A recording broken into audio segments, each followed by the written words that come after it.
Bonjour et bienvenue à toi qui me regarde. Aujourd'hui, on se retrouve pour une interview, celle d'une femme juste incroyable dénommée Lydia. On va parler de son parcours, de son histoire, de son expérience aussi. Si je peux donner un conseil aux gens, il faut vraiment dans la vie avoir quelqu'un, au moins une personne qui croit en toi. C'est vraiment important parce que dans ce parcours, justement, on apprend à avoir confiance en soi. Ça ne sera jamais linéaire. Il y aura toujours des jours où, pouf. Et s'il n'y a personne qui te rappelle pourquoi tu as commencé ça, c'est pour ça que beaucoup de gens s'arrêtent en chemin. Comment vas-tu, Lydia? Ça va. C'est vrai que tu sais mettre à l'aise, donc ça va. Oh, merci. Merci beaucoup. Ouais. Est-ce que tu peux te présenter, s'il te plaît? Alors, je m'appelle Lydia Camus, si ça t'intéresse. Je suis maman solo de 2 enfants autistes qui a 11 ans et un petit garçon qui a 7 ans. Je suis créatrice de contenu depuis l'année dernière. Mais c'est vraiment cette année que j'ai commencé à faire des vidéos facecam où je parle un peu de mon quotidien avec l'autisme. En tout cas, tout tourne autour de l'autisme en fait. Donc j'ai une page Instagram, TikTok et YouTube. Est-ce que tu peux nous donner les noms, si jamais ils veulent te chercher? Oui, alors c'est simple, c'est Lydia, tout simplement. Avec comme pseudo, j'ai changé le pseudo il n'y a pas longtemps, Lydia Makim. Est-ce que tu peux m'expliquer, ou est-ce que tu peux nous expliquer, pardon, comment est-ce que tu te sentais avant notre rencontre? Perdue. Perdue parce que je parlais de l'autisme, mais je ne savais pas tout ça allait me mener. Il faut savoir que je suis maman solo parce que je sors d'une situation conjugale qui était compliquée, avec des violences psychologiques. Donc vraiment, beaucoup de manque de confiance en soi. J'avais peur de m'afficher devant la caméra et parler de l'autisme alors que je sentais ce besoin-là. Donc avant de faire la rencontre de Kessie, de connaître Shoot Thérapie, je venais de débuter des vidéos facecam où enfin je montrais mon visage, mais sans savoir non seulement où ça me menait et surtout sans avoir vraiment de la confiance en ce que je pouvais dégager à mon image. Et même, j'avais même pas confiance en ce que mes paroles pouvaient générer pour les personnes qui regardaient mes vidéos en fait. Ouais. Et qu'est-ce qui, malgré tout ce que tu viens de me dire, t'a encouragée à poster des vidéos avant qu'on se connaisse? Un déclic bizarre. Parce que comme je disais, j'ai commencé la création de contenu depuis l'année dernière, mais je ne m'affichais pas. Je ne m'affichais pas du tout, je faisais des voix off en fait. Je parlais, je filmais un peu mes enfants, mais je floutais les visages, leur quotidien, tout ça. Mais j'avais envie d'aller au-delà de ça et j'ai eu du mal quand même à m'afficher en facecam. J'ai eu du mal, j'ai dû faire une petite formation sur TikTok d'ailleurs, que j'ai rencontré une jeune fille qui proposait une formation de montage.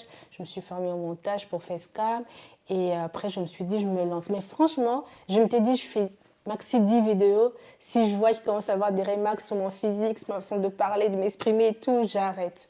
Franchement, j'étais partie sur ça. Mais j'avoue qu'avant de commencer Shoot Thérapie, j'étais déjà, je pense, à 6 vidéos et je commençais déjà à me dire ah, ça ira pas loin, je vais m'arrêter là. Et ouais, j'étais vraiment dans cette optique-là parce que ça me frustrait de me voir, de me regarder. Ça me frustrait des fois quand il n'y avait pas assez de likes. Je me disais peut-être que ce que je dis n'intéresse pas. J'étais vraiment concentrée sur les détails qui finalement n'étaient pas si importants, mais moi, ces détails, ça comptait pour moi. Donc mon apparence, mon élocution et la réaction que cela pouvait générer chez les autres. Voilà. Mais c'était dans ma tête. Hein. Oui, parce que finalement, tu postais quand même. Ouais. Et dis-moi, qu'est-ce que tu es venue chercher chez Shoot Thérapie? Alors, quand je suis tombée sur un post de Kessie, c'était vraiment par hasard. Elle avait les mots, en fait. Tu manques de confiance en toi. C'est vraiment comme ça que je parle. Tu as du mal à assumer ton image. Enfin, elle avait vraiment... C'est comme si elle me parlait, en fait. Je suis tombée sur ta vidéo, je t'assure. J'avais l'impression que tu es en train de me parler. Et tu disais que... Voilà, que c'était pas simplement un simple shooting photo, mais c'était vraiment un accompagnement pour t'aider à pouvoir réaliser un projet. J'en avais pas de projet. Mais je me suis dit, déjà, c'était intéressant pouvoir me rendre compte que, parce que moi je me suis toujours considérée comme quelqu'un de pas photogénique du tout. Déjà je me suis dit, en plus les photos que tu as affichées, c'était tellement des belles photos, des personnes qui avaient déjà fait l'expérience avant, donc tu as affiché des images. Je me suis dit, ça se trouve, c'est peut-être par là que je vais savoir enfin ce que je peux faire de ces facecam en fait. Je ne sais pas si tu vois ce que je veux dire. Je me suis dit, peut-être que c'est un chemin, peut-être ça doit passer par le chemin où je dois d'abord reprendre confiance en moi, en mon image, à ma personne. Je dois réapprendre à m'aimer. Vraiment, il y a plein de choses qui se sont passées par la tête. Donc, j'ai écrit confiance en commentaire. C'est vrai. Avant Shoot Thérapie, comment est-ce que tu te considérais? Parce que tu étais maman, oui. Mais est-ce que tu te voyais uniquement en tant que maman? Je me voyais, pire même, même pas en tant que maman, mais en tant qu'aidante. Parce que ce qu'il faut savoir, c'est que quand tu es maman d'enfants avec handicap comme moi, en fait, tu n'es même plus qu'une maman, en fait, tu es une aidante. Une aidante familiale parce que tu gères tout ce qui est leurs soins, en fait. Et donc, je me sentais moins qu'une mère lambda. Moins qu'une femme lambda aussi, parce que malheureusement, mon ex-mari m'a répété tout le temps qu'apparemment que j'avais pas tous les qualificatifs. Donc vraiment, j'étais quelqu'un qui ne pouvait pas aller loin dans la création de contenu où je me mettais en avant, parce que déjà, l'image de moi, ma propre image de moi était très biaisée. Très biaisée. Et durant mon enfance, ça c'est depuis mon enfance, je me suis déjà pas trouvée photogénique. J'aimais pas ma voix. Je me rappelle quand j'envoyais à quelqu'un un audio, je réécoutais pour savoir, ah là j'ai mal parlé, là j'ai mal prononcé, là donc, il y a beaucoup de complexes, vraiment. En fait, tu as toujours été très dure avec toi-même finalement. Ouais, et des personnes ne m'ont pas aidée aussi non plus. Il y a des personnes qui ne m'ont pas aidée, ouais. Donc voilà, beaucoup de manque de confiance en moi. J'en ai encore. Hein. Après, tu te dis toujours que de toute façon, c'est un travail qu'on fait toutes. Mais je pense quand même qu'avec Shoot Thérapie, on en parlera, j'ai passé un cap. Mais c'est vrai qu'au début, non. Moi, j'étais la fille discrète qui ne voulait pas être vue, mais par peur justement d'être pas assez, puisqu'on m'a beaucoup répété que je n'étais pas assez. Donc voilà. Et moi, je t'ai toujours dit que t'es incroyable. De toute façon, je te répète toujours. Je te répète toujours. Parce que finalement, tu fais énormément de choses. Tu vois, tu fais énormément de choses. Tu t'occupes de tes enfants. Tu prends soin de toi. Tu es ambitieuse. Et même si tu as peur, tu fais quand même. Tu vois. Ouais, mais à un moment donné, c'était ça où, je sais pas, soit tu vis, soit tu es spectatrice de la vie. À un moment donné, c'est ce que je me suis dit, en fait. Parce que rester dans son coin avec ses enfants qui ont des handicaps, c'est très facile. Hein. C'est vraiment une zone de confort. Mais tu fais rien, finalement, de ta vie. Et c'est comme si tu n'existais plus, parce que tu n'existes qu'à travers tes enfants. Et j'avais envie de, comme on peut dire, faire de cette épreuve, si on peut appeler ça comme ça, quelque chose, en faire quelque chose. Et c'est ça que j'essaye de faire. Est-ce qu'on peut se dire que tu étais un peu en quête de sens? C'est tout à fait ça. C'est vraiment le terme. Je ne vais pas faire de l'évangélisation ici, vous inquiétez pas. Tu peux soigner toi-même. Mais je me rappelle, tu sais, les 31 décembre, en fait, les veillées, toi, à un moment donné, tu te demandes à Dieu, mais qu'est-ce que je vais faire de cette année? J'ai commencé l'année 2025, je disais à Dieu, mais à chaque fois, j'ai souvent un cap. Mais là, je n'avais pas de cap. Je lui ai dit, mais c'est nul. En plus, j'aurai 40 ans cette année. Mais qu'est-ce que je suis venue faire sur cette terre? J'avais zéro projet. Quand j'ai commencé l'année, je ne savais même pas où j'allais. On m'aurait dit que j'aurais fait Shoot Thérapie, que on en parlera après, organisé un webinaire, que j'aurais pas cru du tout. Parce que pour moi, j'étais juste en train d'élever mes enfants et de jouer mon rôle d'aidante. Point. Ouais. Donc j'étais en quête de sens, effectivement. Ouais. Ok. Donc on s'est appelés, on s'est bien entendu. Oui. On s'est booké une date et on s'est vus. Qu'est-ce que tu as ressenti la première fois qu'on s'est vus? Déjà, ce qu'il faut savoir, là je suis en train de faire la pub de Kessie, mais c'est vrai, elle te donne l'impression que tu es quelqu'un d'important. Et c'est vraiment ce que j'ai ressenti. Tu m'as montré que tu t'intéressais à moi. Et ça, c'était quelque chose qui ne m'arrivait plus du tout. Je ne savais pas. Tu voulais savoir qu'est-ce que j'avais à apporter, qu'est-ce que j'avais à dire. Alors que limite, oui, j'avais bien compris que shoot thérapie, qu'après on allait parler de projets, de tout. Mais en gros, pour moi, c'est un shooting photo à la base. Mais quand je suis arrivée, tu m'as tout de suite mis à l'aise pour qu'on puisse essayer de comprendre ensemble d'où venait le manque de confiance en moi et quels étaient les rêves ou les projets que j'avais toujours à cœur ou que j'ai à cœur, que je voudrais réaliser un jour. Et ça m'a permis de pouvoir plonger vraiment au plus profond et tout. Et c'est là qu'a jailli le projet, on en parlera, mais c'est cet espace où j'avais l'impression que j'étais au centre de quelque chose. C'est ça qui m'a touchée quand je suis arrivée à shoot thérapie. Ouais. Et si on peut parler du projet, Ouais. à l'intérieur de toi, qu'est-ce que tu voulais réellement réaliser? Alors, je ne sais pas, mais depuis mon adolescence, comme ça, je me suis toujours vue parler. Déjà, je parle beaucoup de base, il faut savoir. Mais parler de quoi, j'ai jamais su. Donc, voilà. Et c'est vrai que pendant des années, à cause de mon rôle d'aidante auprès de mes enfants, je n'ai pas parlé. Je ne suis pas allée vers les autres. Je n'ai jamais su faire le premier pas vers peut-être une autre maman pour savoir comment toi tu fais avec ton enfant autiste. Je n'ai jamais fait ça. Je me suis vraiment isolée. Et l'handicap, ça isole aussi, non seulement socialement, mais professionnellement. Déjà, donc, je ne travaillais pas, donc il n'y avait pas de vie sociale. Donc, mon souhait, c'était de me connecter à d'autres mamans pour pouvoir justement, non seulement moi, ne pas me sentir seule, mais aussi que ces mamans-là, peut-être qu'elles sont seules aussi, se rendent compte qu'il y a une autre maman aussi qui vit la même chose. Mais je ne savais pas comment, je ne savais pas par où passer. Comme je suis quelqu'un qui aime beaucoup écrire, je me suis dit, je sais pas, peut-être écrire un livre, peut-être faire un e-book. Et le mot e-book, il est sorti comme ça. Et Kessie a dit, mais c'est une très bonne idée. Mais pourquoi pas? Je me suis dit, mais quoi elle me parle? Moi, je suis juste en train de dire ce qui me passe par la tête. Et du coup, tu m'as motivée dans ce sens-là. Mais vu que tu aimes bien écrire, pourquoi tu ne te pencherais pas sur cette idée-là de faire un e-book?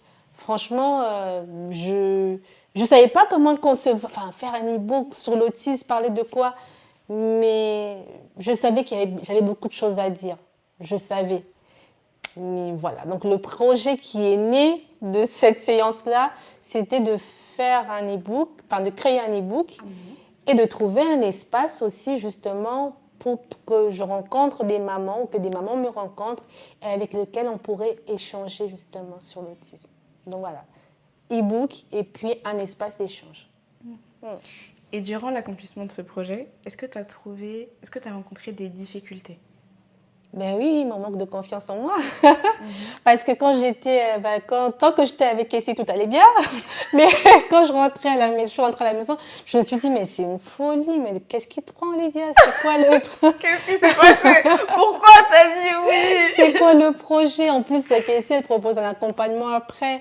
Après, ce qui est bien, franchement, c'est pour ça que j'invite les gens, moi aussi je fais la pub de shoot thérapie encore et encore, de faire cette expérience, c'est que quand vous faites les photos, déjà quand vous voyez même dans le miroir, même avant de finir la séance, en tout cas moi c'est ce qui m'est arrivé, j'ai une révélation d'une Lydia que je connaissais pas, que je voyais pas dans mon quotidien dans le miroir. C'est pas l'effet maquillage, parce qu'on peut se dire ouais mais c'est parce que tu étais maquillée, enfin c'est pas ça. Au-delà de... Là, je suis maquillée, mais je n'ai pas eu cette image-là quand je suis sortie chez moi.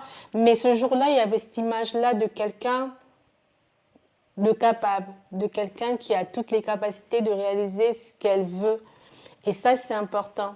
Et quand Kessie, elle m'a envoyé les photos, donc c'est toi, je parle de toi à la troisième personne, je ne sais pas pourquoi. Quand tu m'as envoyé les photos, voir les photos aussi, ça m'a motivée. Je me suis dit, Lydia, tu peux être cette personne-là. Tu es cette personne-là. Tu ne le sais pas, tu ne le vois pas encore, mais tu es cette personne-là.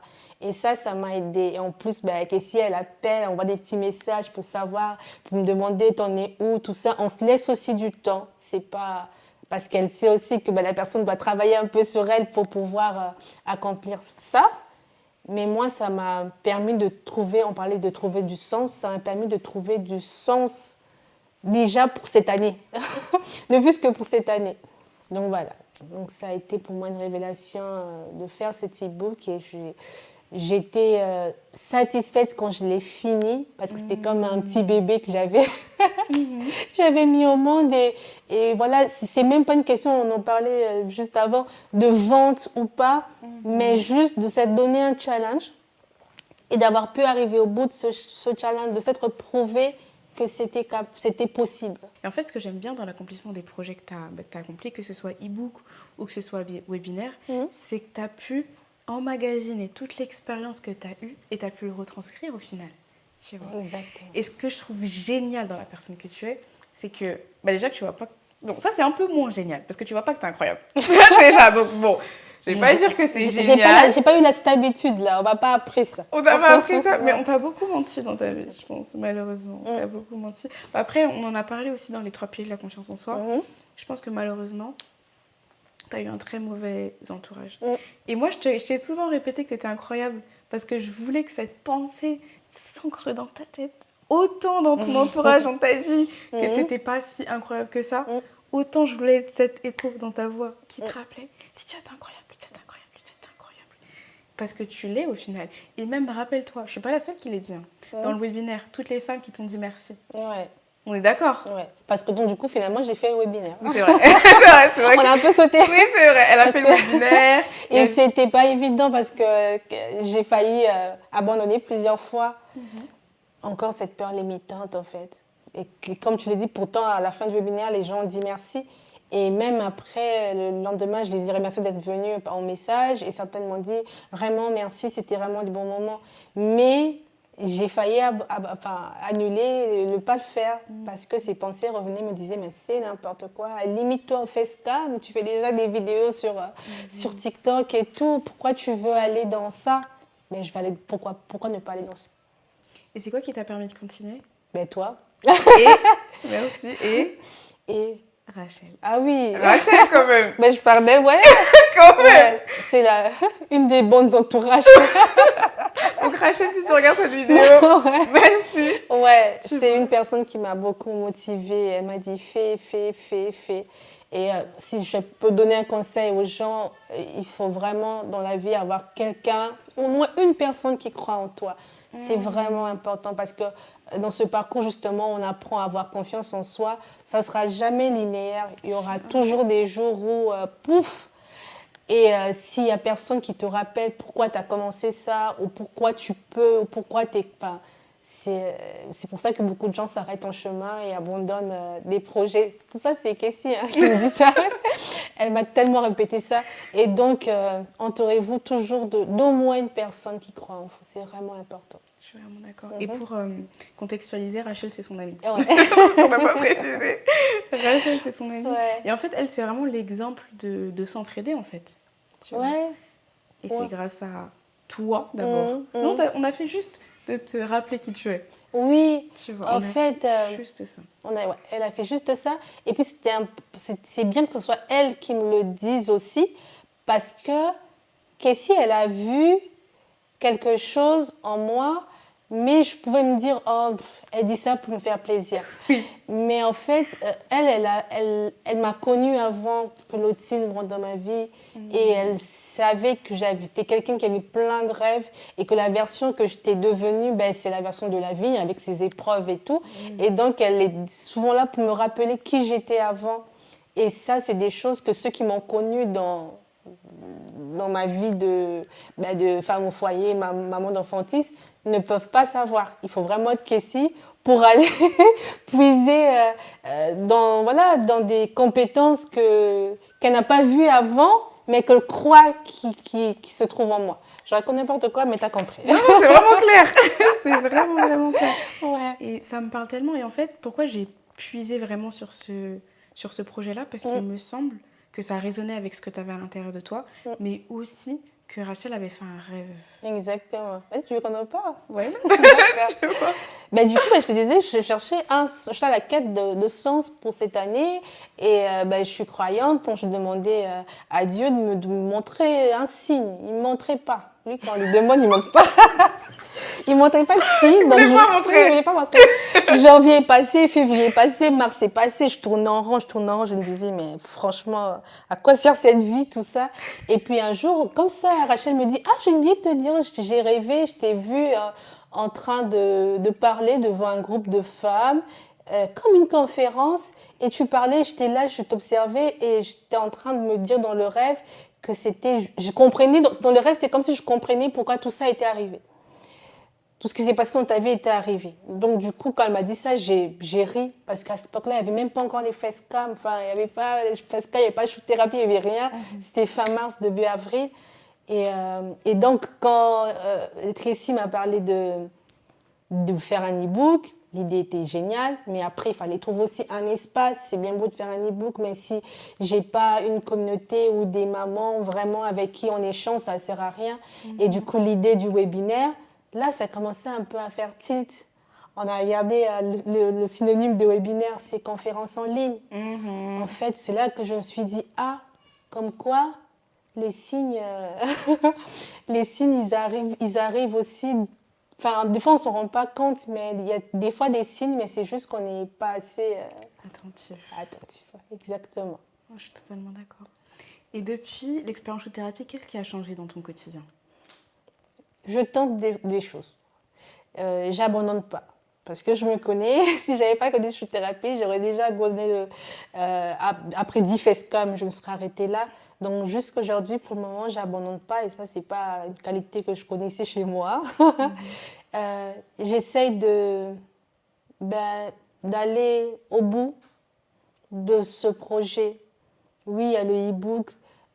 Oui, il n'est pas encore connu. Enfin, ce n'est pas une question de vente, je le répète encore, mais c'est vraiment une question de cette communauté, ces mamans que j'ai envie de rencontrer. Donc, le but, c'est de continuer à faire des webinaires aussi pour présenter encore une fois mon e-book, il n'y a pas de souci. Mais pour, au-delà de ça, partager avec d'autres mamans. Moi, vraiment, c'est le thème de la santé mentale des parents d'enfants avec handicap, notamment des mamans qui m'intéressent.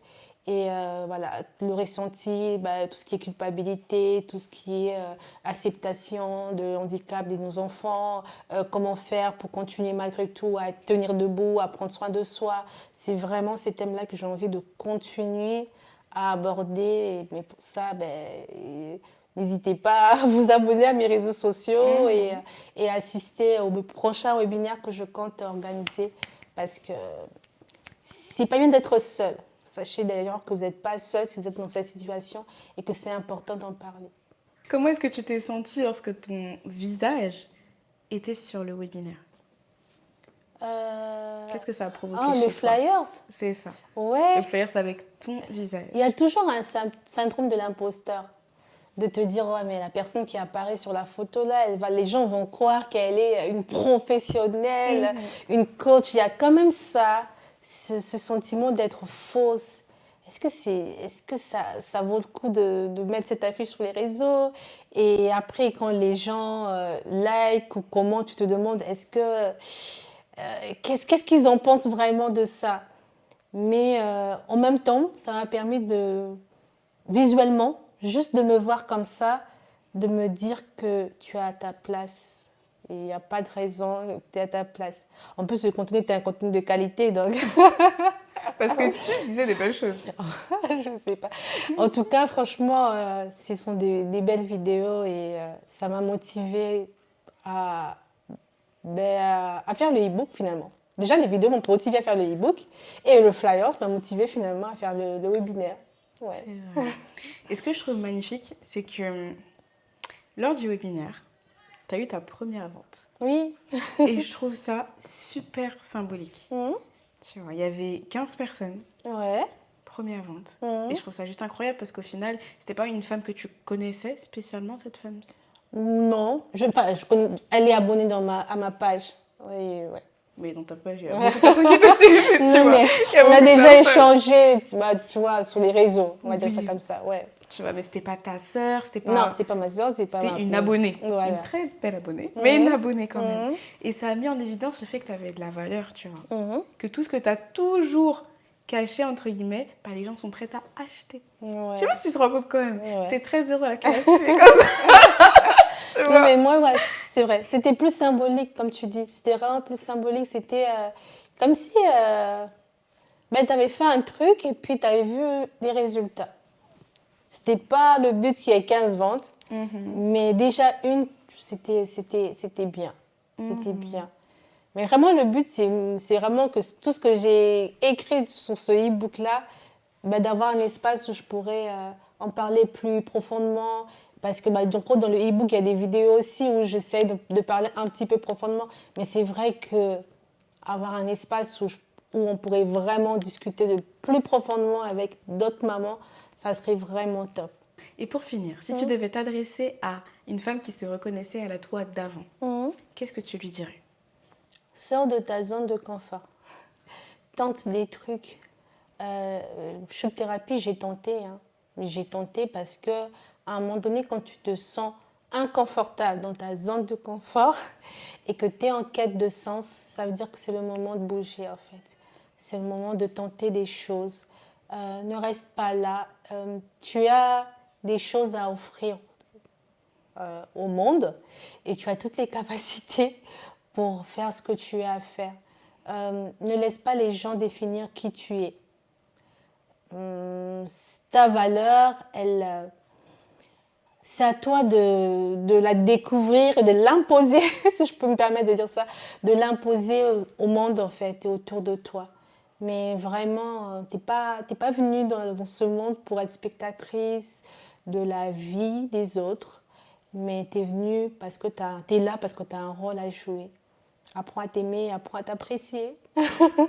C'est pas facile, c'est un travail de tous les jours, mais c'est possible. Personne ne pourra le faire mieux que toi, en fait. Donc voilà. C'est incroyable. C'est incroyable. Ouais. Et ce sera la toute dernière question. En 3 mots. 3. Comment est-ce que tu décrirais l'expérience de thérapie? Révélateur. Une prise de conscience, mais ça fait 2 mots. Bon, c'est pas grave. Un booster, je sais pas comment dire ça. C'est génial. Ouais. Révélateur. Mais prise de conscience, ça n'a pas trop de spa. Prise de conscience. Ouais. Si, quand même, je trouve ça plutôt parlant. Je pense que ça va parler à beaucoup de personnes. Ouais. Tu vois. Il y a quelque chose qui a... Je sais pas si vous avez des boosters ou motivation, je sais pas quoi, mais il y a de ça, en fait. Ok. Bah, merci beaucoup, Lydia. Merci à toi, Kessie. Merci beaucoup. Je suis triste que ça soit fini. Oui, c'est vrai. L'expérience de thérapie, c'est fini. Mais la vie continue. Ben oui. Donc, on se retrouvera. Bien sûr. Je viendrai dans tes conférences, dans tes webinaires, Ouais. dans tes ateliers payants. Oh, Ok. je viendrai partout.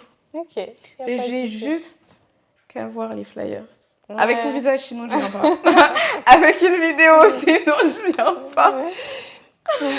Et mais je suis fière de toi et je suis sûre qu'il y a énormément de femmes qui seront impactées par ton histoire. Parce que là, elle vous a même pas dit 10% de ton histoire. Ah non, du tout. Même pas 10%. Elle a tellement de choses à vous apporter. Donc n'hésitez pas à la suivre sur ses réseaux, à lui envoyer des messages, à acheter son e-book. Parce que oui, ça parle d'enfants, ça parle d'autisme, mais ça s'adresse aussi à tous les mamans. Toutes les mamans surchargées, toutes les mamans qui ont besoin de respirer. Donc, c'est la maman des mamans. Vraiment, allez voir Lydia. Ouais. Elle est juste incroyable. Ouais. Si tu as envie aussi d'oser, si tu as envie de sortir de ta zone de confort, envoie-moi un message. Tu trouveras le lien dans la description de la YouTube. On pourra parler, on pourra discuter et on pourra voir si Shoot Thérapie pourra réellement t'aider. Merci encore Lydia. Merci à toi, Kessie. Merci à toi qui nous a regardés et on se dit à très vite. Au revoir.